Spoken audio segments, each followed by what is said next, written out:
All right, so we do have some panelists that will be joining. So we're going to go out of order a little bit, and I'm going to start with my colleague and friend, Mr. Joe Wade, an attorney that I got to meet several decades ago when we were working on veteran disability benefits together, and then we worked at the Pentagon together.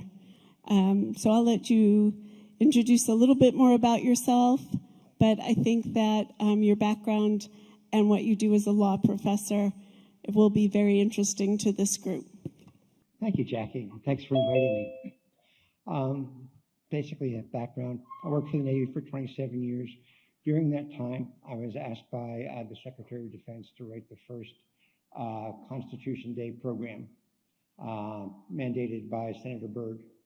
And it was interesting. I learned a lot about the Constitution. And it was taken, the particular course was taken by over 10,000 DOD employees and Department of Justice employees. So I'm fairly familiar with the Constitution. I want to discuss that a little and explain where we are in the whistleblowing world. First of all, a little history.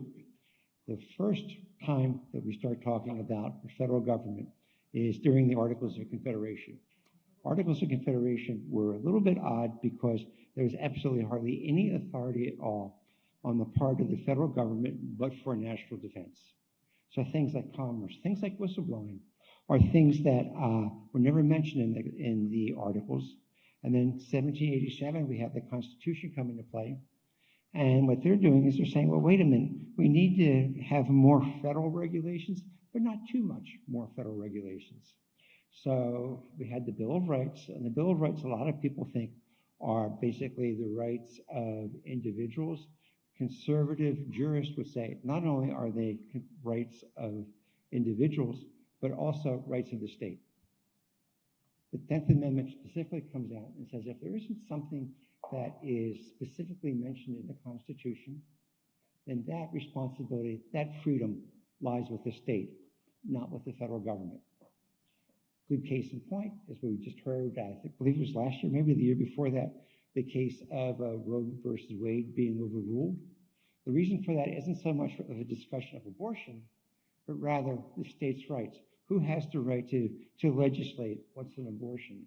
It's not mentioned in the Constitution. So under the 10th Amendment, the justices came back and said that should be within the power of the state and not the federal government. So let's go back to whistleblowing. The problem that we have with the whistleblowing issue is not only do we have federal entities doing whistleblowing and controlling whistleblowing activities, but also the states. So we don't have a unified program for all whistleblowers to attend. It's also difficult on the part of attorneys because there's so many forms that we have to address. They all have different rules. There's no uniformity. It would be great if we could have a uniformity for people that are that need assistance as part of a whistleblowing group. So we have federalism. The 10th Amendment defines the concept of federalism. And it says, and I'll quote the 10th Amendment, it's very short, the power is not delegated to the United States by the Constitution, nor prohibited by the states, are reserved to the states, respectively to the people. This is where I believe the Constitution should apply as far as whistleblowing is concerned.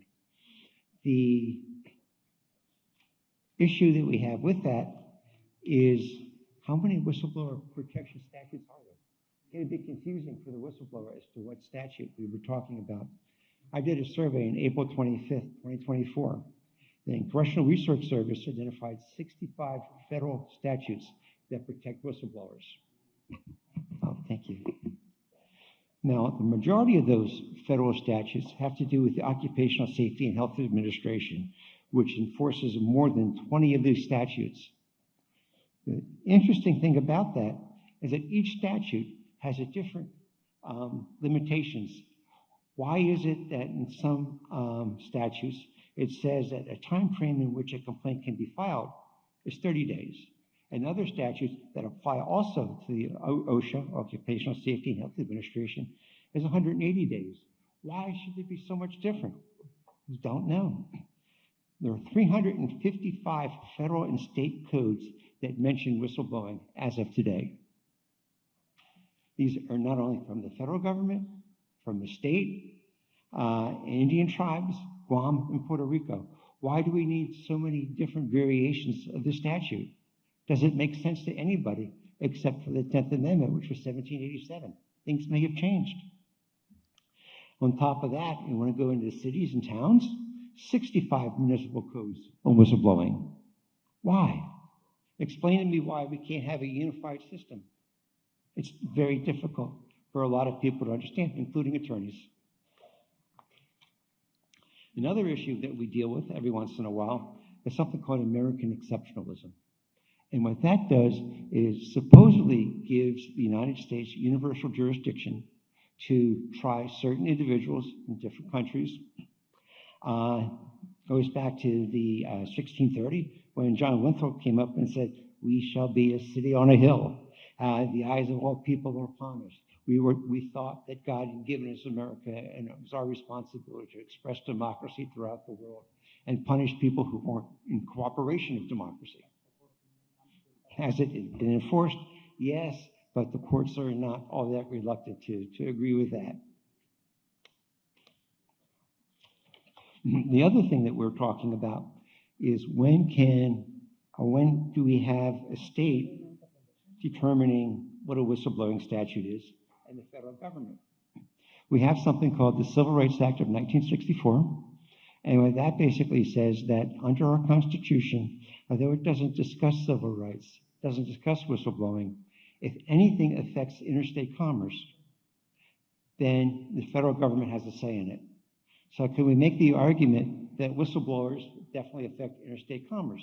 I would say we can. So I would argue that we have the authority within the Constitution to come back and say we need a unified system, rules, regulations.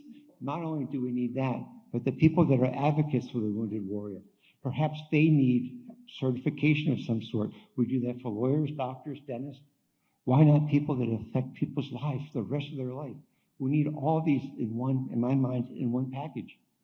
And although it's a great Constitution, maybe it needs changing, but we do have issues that need resolving. It's just ridiculous. We've had over 20,000 cases in 2022 of people coming in and suing the government for the retaliation of whistleblowing. Why? Why do we have such loose laws? We need that unified system. We need the unified code to assist the people to know where to go when they have a whistleblowing problem, and we'll see where it goes from there. Any questions? Okay, next. All right. Joe, thank you very much for that overview of the U.S. system. It is complicated and complex. And I know that we have a lot of international interest in the U.S. system because of the Sarbanes-Oxley and Dodd-Frank Acts that allow foreign nationals to bring their cases to the U.S. And we've seen, I think the last Department of Justice report that I looked at, there were 130 other countries, people from other countries that brought their cases to the U.S. And the Department of Justice recovered billions of dollars since the inception of those laws, and millions has gone to the whistleblowers. So it's been an important connection, I think, for another reason why, as Americans, we welcome an international cooperation partnership, because we can fight corruption and address some of those wrongdoings by partnering up with individuals all over the world. Corruption is a global issue, requires global solutions. The issue that Jackie brings up is good as far as Dodd-Frank is concerned. But SEC will get involved in it if the complaints are over $1 million. And you can get a fee, the whistleblower can get a fee of somewhere between 10 to 30% for reporting the financial issues. But outside of the financial world, Dodd-Frank doesn't really have much application. So I think we have Vladimir and Druagana on the line. Are they coming on screen? So I'd like to welcome my friends in Serbia, who I got to meet when they came to Atlanta for the UN Coalition Against Corruption, the Convention of State Parties 10th meeting. And I got to meet them because they are the proponents of the resolution on disclosing persons, protecting disclosing persons. And I'm going to ask them to introduce themselves and what they do in Serbia, and to discuss a little bit about the resolution and why it's become so important to everyone around the globe. Dragana, Vlad? So, hello, and thank you, Jackie, and Aris for inviting us to speak. We're sorry we couldn't come to Greece, our most favorite country after Serbia, of course, but hope to see you next time in Greece or somewhere else.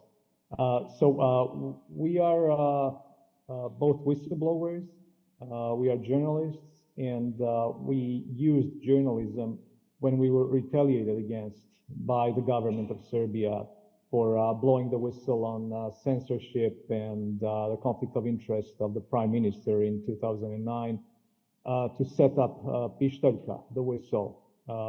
Pištaljka is a whistleblowing platform that combines journalism and legal expertise to help whistleblowers. We drew from our own personal experience. We were retaliated against. We couldn't get a job anywhere in the Serbian media, and we knew that corruption was underreported in the Serbian media, and that whistleblowers had no one to turn to. And we decided to start a website, a platform that would serve two causes. Allow whistleblowers to freely report corruption and have someone investigated and publish articles about corruption and other forms of abuse of power, and also offer free legal aid to whistleblowers, because when we blew the whistle, there was no expert lawyer that we could turn to in Serbia who could help us. There was no law, and we successfully advocated for the adoption of the Serbian whistleblower protection law, which was passed in 2014. And we made sure that the law was properly implemented. Our lawyers and our team, our journalists and lawyers, so we're unique in the sense that we have journalists and lawyers working together to help whistleblowers. And so our team teamed up with the Supreme Court of Serbia and the Supreme Prosecutor's Office to do training of judges and prosecutors and make sure that the law was implemented. And we are happy to say that in the past 10 years, we helped more than 100 whistleblowers get court protection, which means that they were reinstated. And one of the key elements of the Serbian law is the interim relief, which means a whistleblower who was retaliated against, usually, people get fired. Our lawyers use the law and interim relief to reinstate these whistleblowers. Courts are very efficient in providing interim relief to whistleblowers. The legal deadline for the court to rule on a request for interim relief is 8 days, but we've had cases where the courts ruled in a day or 2 days. So this has been very effective, and we have also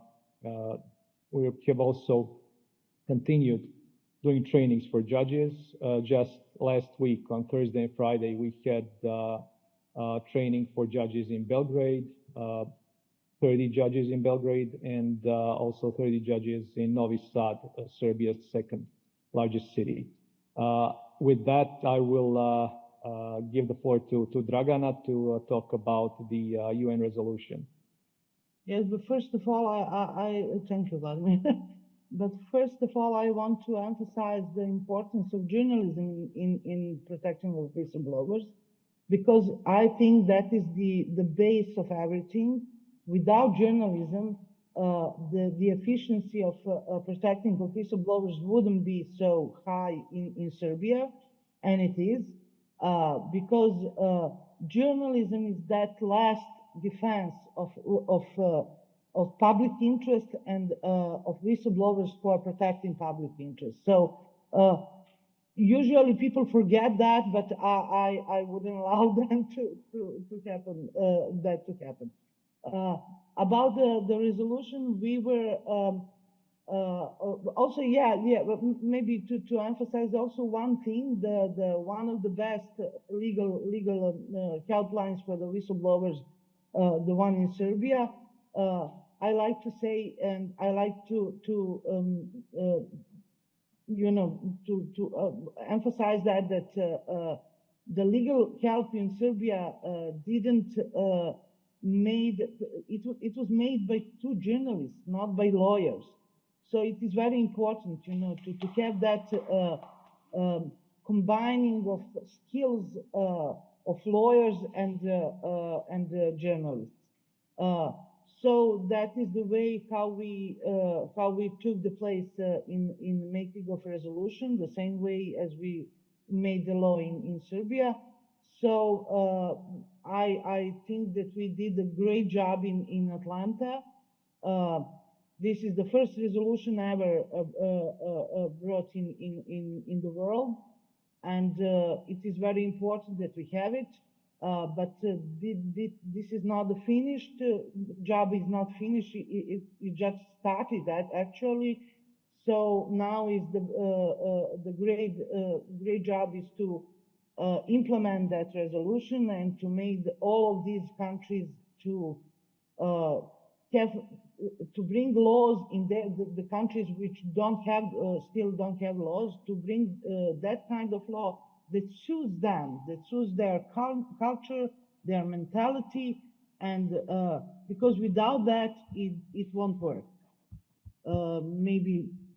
No, I just wanted to add that when we were drafting the Serbian law, and we were on the working group to draft the law, we made sure that the good faith requirement was defined as a whistleblower having reasonable belief that the information is true. So we got rid, basically, of the good faith requirement. And that's what we did in the resolution as well. The UN resolution states that whistleblowers' personal reasons for blowing the whistle should not be investigated. And that makes sure that whistleblowers do get protection, and that the institutions do not drag their feet by investigating what the motives of the whistleblower were to report something. So we think this is a crucial element of both the Serbian law and the UN resolution. Jackie. Thank you. So I think one of the things, as I left Atlanta, and we were very excited about this resolution, and because I can sometimes be a little concrete in my thinking, it's so what are some of the next steps? How do we take the resolution, especially as NGOs? What do we do? I mean, how are we supposed to use the resolution? Are we lobbying? Who's lobbying? Where do we go from here? I know we have 2 years till the next COSP 11, and I thought it would be helpful to get some guidance from you as to, so now what? Well, I think for NGOs, the resolution is a good stepping stone and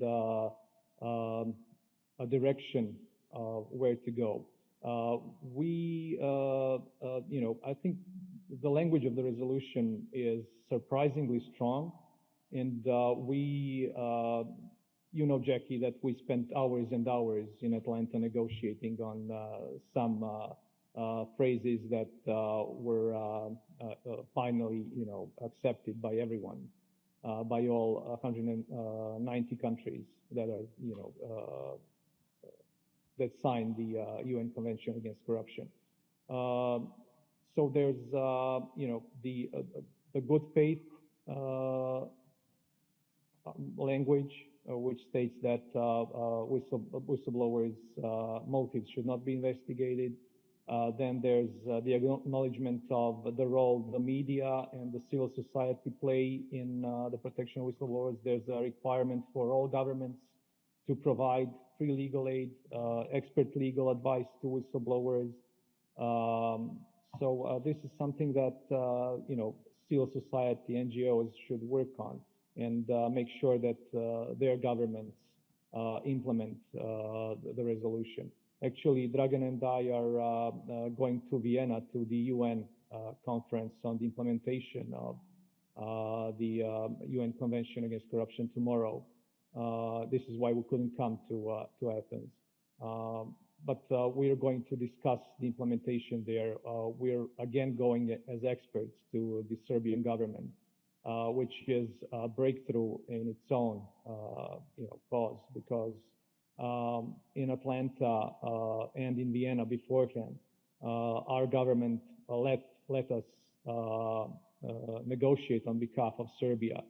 And this turned to be very good because we got the support for the resolution from a number of countries. We had Palestine with a similar text that we merged.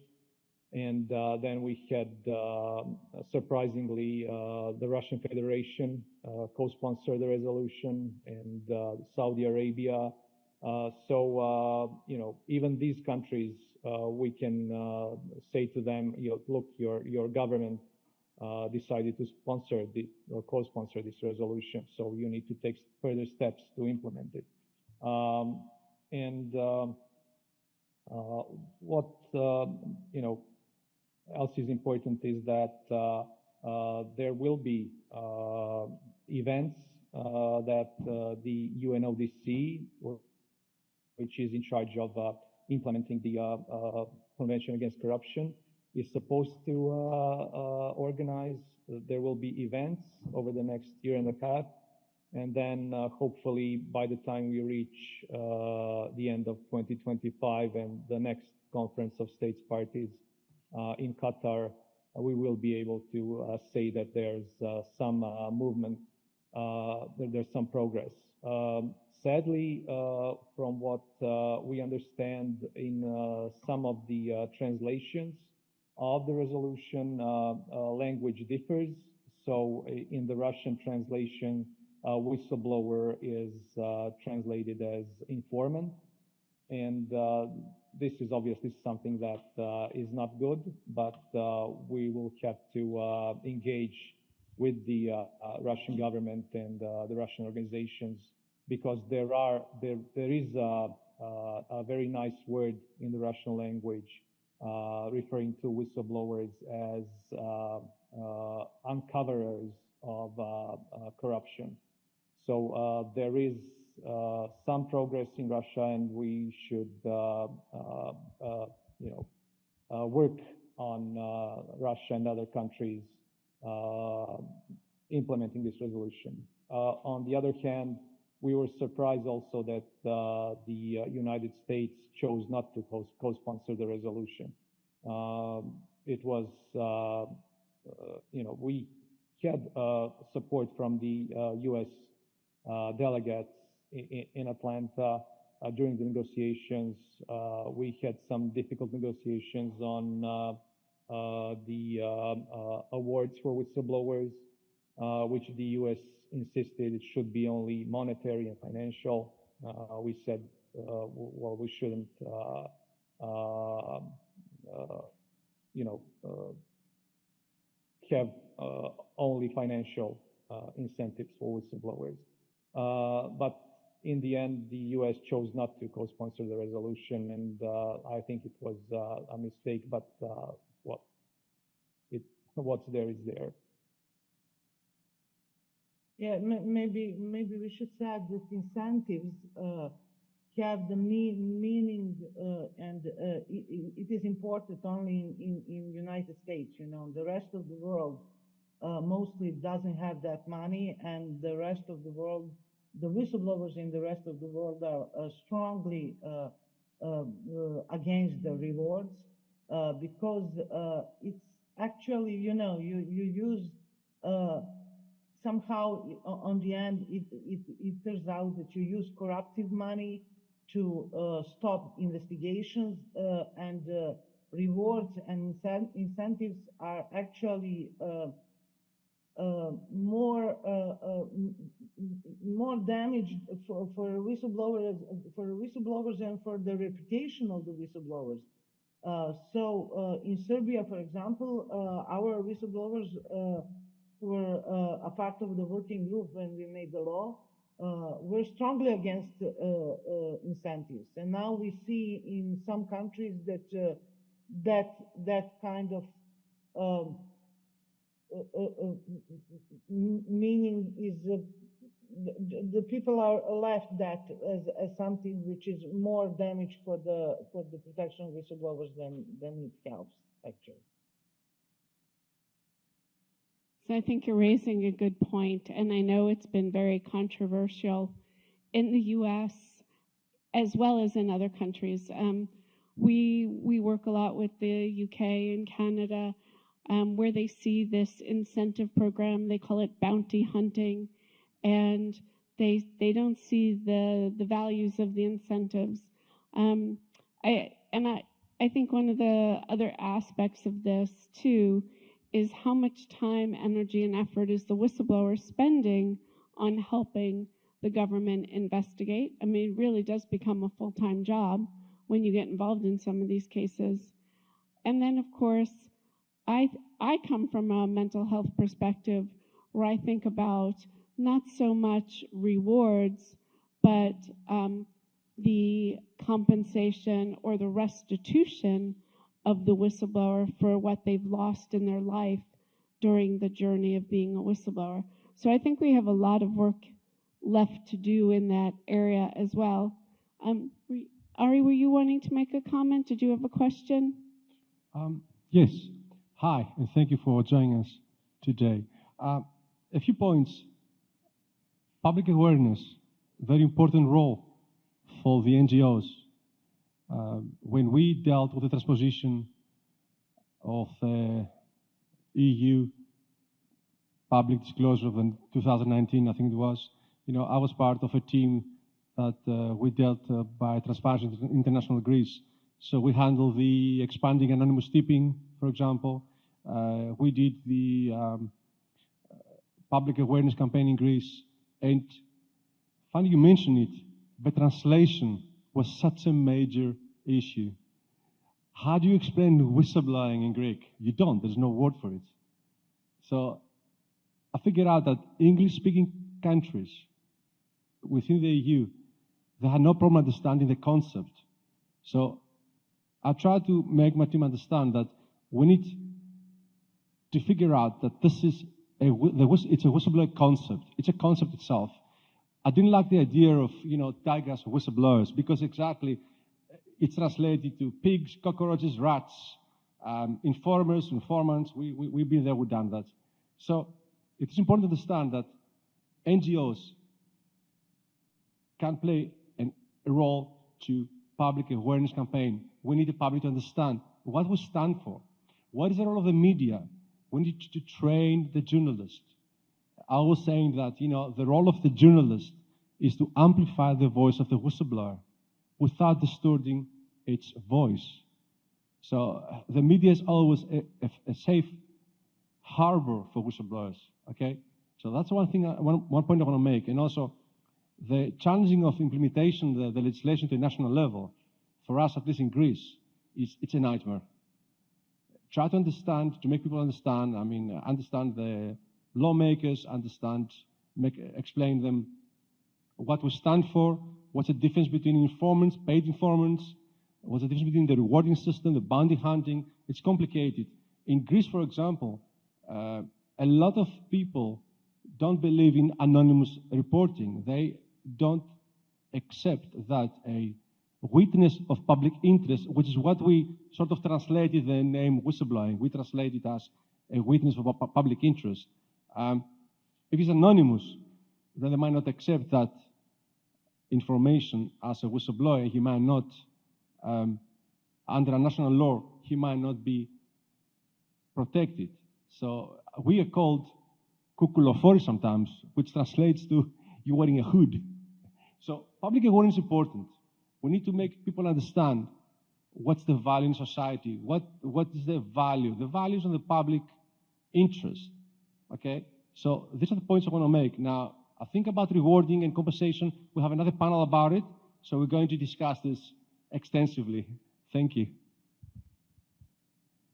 Just a couple of points, Aris, and thank you for your comments. So we used, because back in 2010 when we launched Pištaljka, we were already journalists with long careers, and we used journalism to promote whistleblowers and the idea of whistleblowing. And when we were drafting the law, well, immediately before that, we started using, and on our website, a word that was coined for a whistleblower in the Serbian language, which roughly translates to as alarm raiser, uzbunjivač. And it was this word that became a household word for whistleblowers in Serbia. And then it was entered into the law, and then it became a legal term. And we used Pištaljka to advertise the term, but it was mostly through presenting whistleblowing cases and whistleblowers themselves. We would say, this is a whistleblower who's done this and saved you this much money, or saved your lives, or maybe, it was about getting the public to understand why whistleblowing is important and who whistleblowers are, that they are not some, crazy people that just go around and report anything. It's people who care about their immediate community and the wider community. If I may say, the problem with the name of the whistleblowers, it's not an issue actually. We made it. When somebody wants to move the eye of the focus from the essence, we are dealing then with the name. As Vlada said, we didn't have the name. The whistleblower in Serbian doesn't mean anything actually, and sometimes it can be pejorative connotation. It can pejorative connotation. But we realized that on our training for judges, usually when I try to explain to them why are whistleblowers important for everybody in society, I usually said the whistleblowers are just honest people who report some wrongdoings and have been retaliated against because of that. That is simple as that, Somebody called them whistleblowers, somebody called them other ways. Let them, everybody, have their own names, which suit their culture and mentality and whatever, But whistleblowing and protection of whistleblowing, it's something which is have the connotation of Western thing in the Eastern world, And that is the problem. Politics is the problem, actually, not the whistleblowers. Always the politics is the problem. That's why some countries don't want to accept the whistleblowers and everything which goes with that. So we have to move from that point. We have to, when we made the law in Serbia, you know, we were under great pressure to copy a British law. And there was a, you know, a great lobbying, a big lobbying group which insisted to just copy some other law.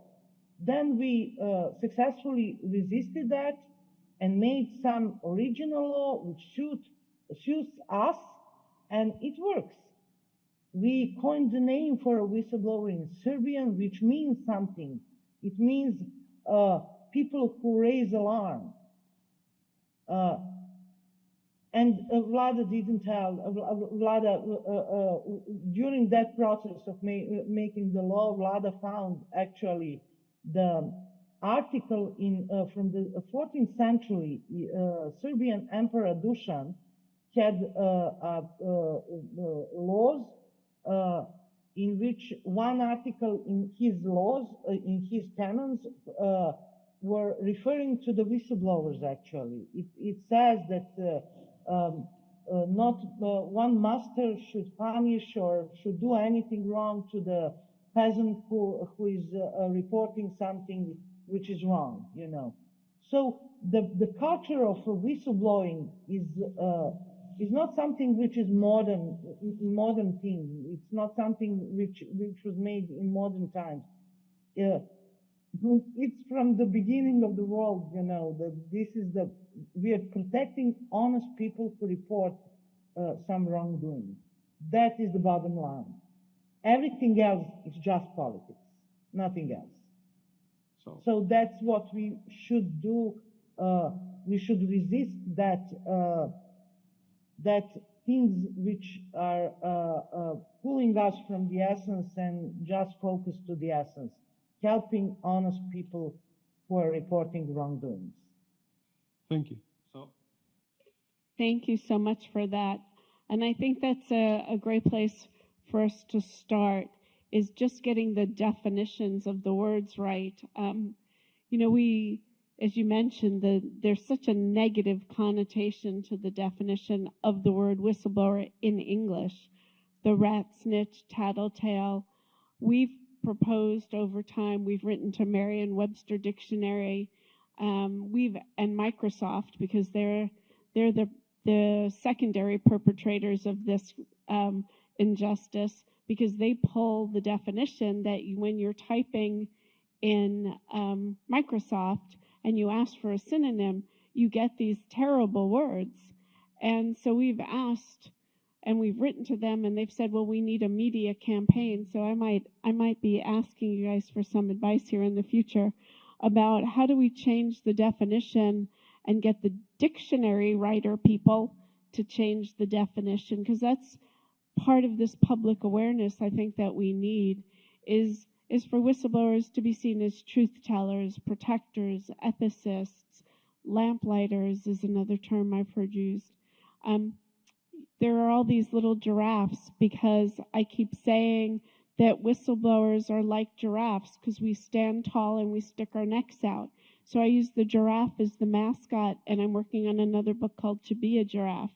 So I think we have a very initial challenge before we even start to even think about changing laws. It's how do we even get the words right, because words matter, and how are we going to fix those concepts so that when we're communicating to people, we want you to speak up, we want you to stand up and stick your neck out, we want you to risk that criticism for the greater good. How do we get people to do that if they don't even understand the concepts and the words associated with this ethical activity that we're talking about? Ari? It is important to remember that there are two fundamental issues here, at least for the EU, and you obviously know a lot about the EU directive. A whistleblower has to qualify for protection or even defined as whistleblower if he reports wrongdoing, corruption at the place of work. So now there is an issue here because we need to determine what is the place of work and how far it extends out of a place of work. Luckily, from a little studies I've done, and although I'm not an expert, there's a lot of improvements there. For example, under the EU law, you extend protection not only to the whistleblower that reports wrongdoing at the place of work, but to an extended family, colleagues, and that is important, okay? That because somebody can witness wrongdoing from a colleague. He's not directly involved. So if he reports it, even if it's hearsay, and he suffers retaliation, then he is protected by the directive. In terms of the name, very wise what you guys said, and that is that we need, for every culture, to figure out the wording that gives them the sense of the concept of a whistleblower. Cynthia Stimple, a South African celebrated whistleblower and a colleague and a friend, told me once that she considers whistleblowers to be citizens of conscience. And I like to think of them as volunteers against corruption. Because we are volunteers. Nobody's forcing us. Nobody's forcing us to go testify in court. Nobody's forcing us to go to the police station, open a case, you know. We can do it anonymously. We can do an external public disclosure. We can go to the media.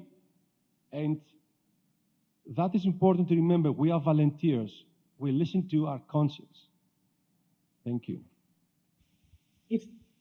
If I may say, you know, what Ari said, we in Serbia have a very good law, which provides much wider protection for the whistleblowers than EU directive provides actually. And you see, by Serbian law, every citizen in Serbia is protected. If he suffer retaliation after reporting some wrongdoings, corruption, or anything which is against the law. You see, it is same with lobbying. You know, I like to say that when we lobbying today, we have to have in mind that corruption today is wrapped in legal form. You know, most of the corruption is legalized. That is our problem, not the name for a whistleblower. We know who the whistleblowers are. And we spend the time in how we would call them, or how we would, you know, put the names in, how we combine Western concept with the Eastern concept. And this is not the issue. The issue is how to strengthen the whistleblowers. We in Serbia managed to strengthen whistleblowers in a way that we put them in the focus. When you keep the whistleblowers in the margin of the society, you can't protect them. You have to put them in the focus. You have to put them in the system. You can't put them outside of the system. You can't make some parallel system for protection of whistleblowers. There is state system, and you have to make it work in the benefit of whistleblowers. That's what we do. You know, we made from a whistleblowers in this 7 years until we is 7 years. Serbia have the law. 10. So 10 years that we have the law. We managed to put the whistleblowers in the focus of the society. And now there is not one bad connotation when somebody says a word whistleblower in Serbian, uzbunjivač. Nobody have not one bad connotation, bad thought about that. It's all positive. That's what we made to manage to do during our fights. That is the most important thing, to make whistleblowers important for the society, to show people why are they important for them, and then the protection will work. The society will, understand why it's important for them, for their everyday life, to protect a doctor who report corrupted doctors or some other, but you have to show people why is it important for them. Every other issue as a name or, things like that will come on it will sit on their place afterwards, So, but our biggest problem today is what I said, the corruption. The most of the corruption today in the world is legalized. We made all kinds of procedures to legalize corruption. The lobbying. We legalized lobbying, actually. You know what is the lobbying? Lobbying is essence of corruption.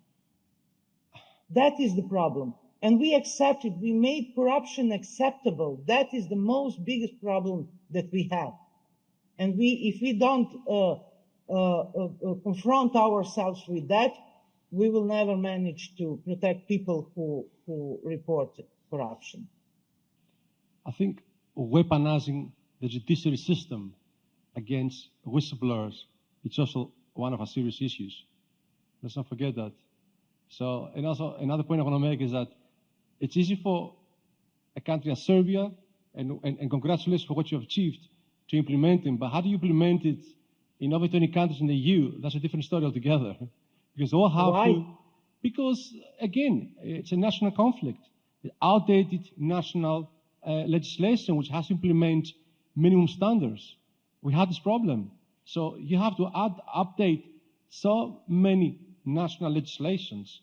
It takes time, there is resistance, there is corruption at a higher place. So that is a major challenge. And we've seen that with implementation. Yeah, Thank you.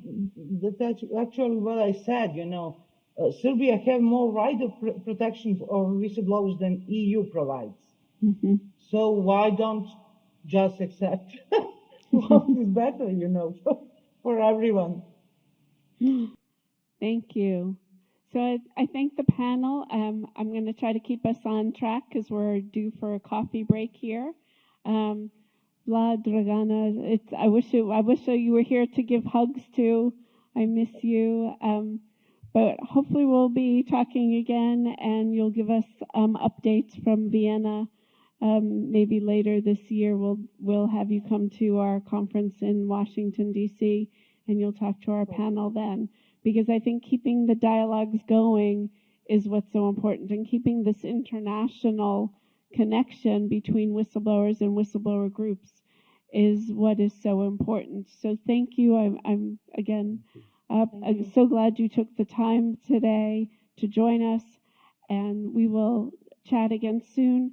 This panel will continue after the break. We have 3 more speakers who will talk about whistleblowing and whistleblowing laws, and we will then have lunch.